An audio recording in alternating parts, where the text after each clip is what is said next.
IDW Games has a Batman title that I am really excited about. Batman the Animated Series Adventures, Shadow of the Bat.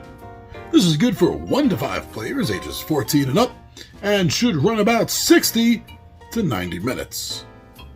Running off IDW Games' Miniatures-Driven Adventures Universal Game System Engine, UAGS, Batman the Animated Series Adventures, Shadow of the Bat, allows players to take the role of any hero in their roster in the game's 24 unique missions, which are all inspired by fan-favorite episodes of the animated series. Even villains can be swapped out in every mission to change up the threats that players will be facing. In Shadow of the Bat, 1 to 4 players takes to the streets as Batman, Batgirl, Robin, Commissioner Gordon, and Catwoman, each with their own unique character abilities, skills, and custom dice. They have to work together to take down the likes of Two-Face, the Penguin, Mr. Freeze, Riddler, Scarecrow, Man-Bat, and the Joker and Harley Quinn. As with other UAGS systems, villains can be controlled by the game itself for a full co-op play, or by a 5th player. UAGS's modularity means that players can even create their own dream scenarios and teams, including bringing in elements from other UAGS products.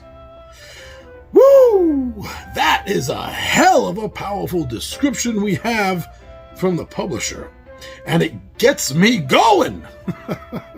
So, I am a big fan of the animated series. It was one of the best Batman products ever on TV, and I'm not alone in that opinion.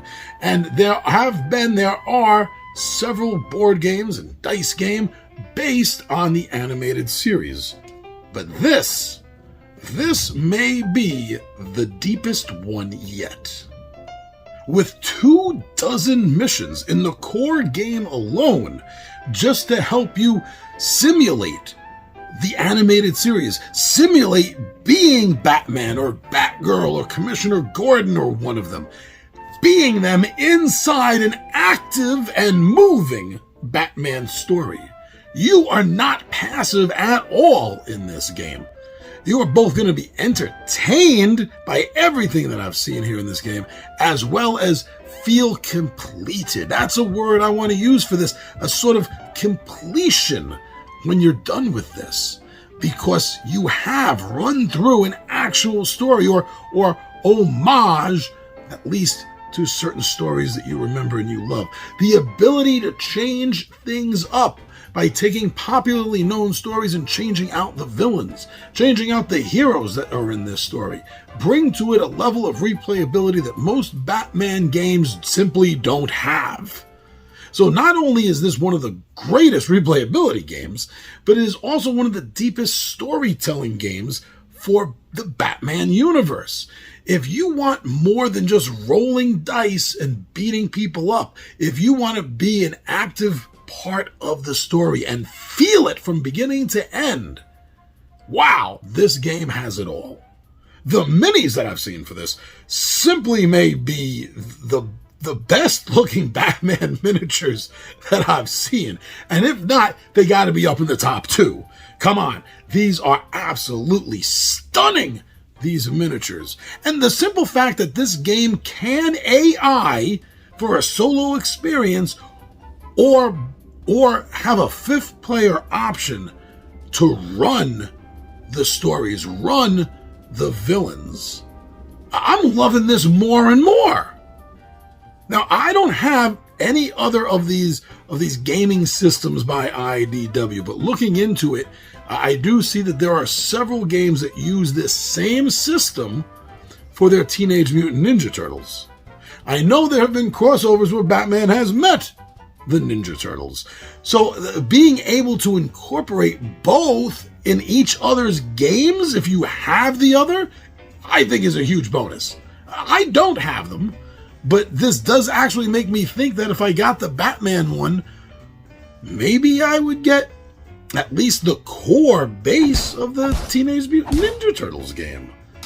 I'm thinking about it.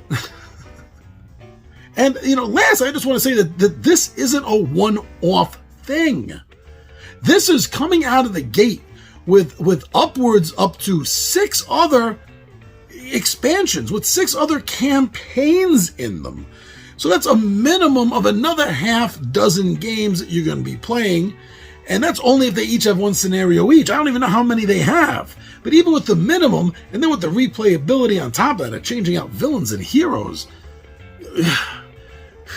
you're going to be playing this game for quite some time. And that's not including anything down the road that they're going to also come out with. So this is a living game in the sense that not only is it telling a living, breathing, growing story, but also the fact that it has a catalog of expansions already under its belt coming out of the gate.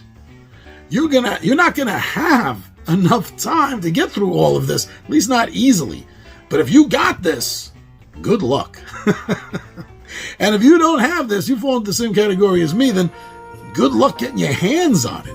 This definitely seems to be one of the definitive Batman board games. At the very least, it seems to be a definitive animated series board game, if not anything else. But if you're a Batman fan and you're a board gamer, you really need to get more information on this game, this Batman animated series adventures, Shadow of the Bat. Because I think if you found more information and you saw more things on this, maybe some playthroughs of this, whatever else that you can find, I think you're going to come to the same decision as me. How do I get this game? So please check out more information on IDW's Batman the Animated Series Adventures, Shadow of the Bat.